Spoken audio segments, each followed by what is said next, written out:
talk to you a little bit about the food production in the United States and and more specifically, the chemicals and ingredients that have ended up in our food.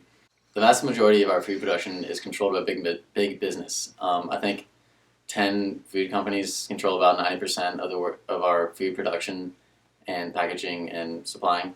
So what has happened because of that is that these companies all try to increase their profit margin as much as they can, and they'll do anything to do that. And this has led to our food products being pretty poisoned and a lot of different ingredients being in them.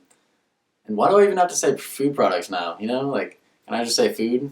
Isn't that some indication to how our food really isn't even food anymore?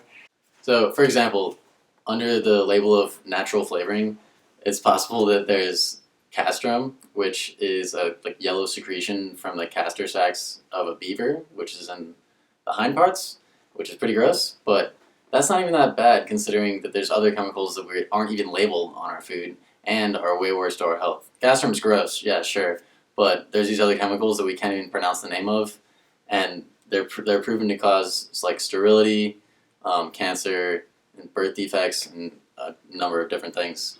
A lot of these pesticides, they're so stable that they never degrade once they get either into our bodies or into our environments.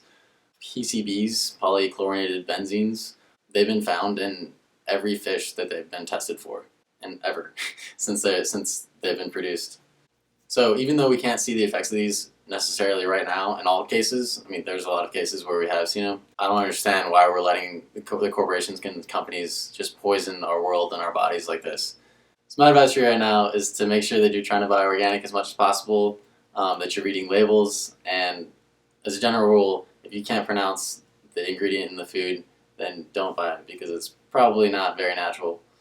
So if you haven't noticed, this scrolling list of chemicals is what's in our food, and if it doesn't freak you out as much as it freaks me out, I hope it starts to.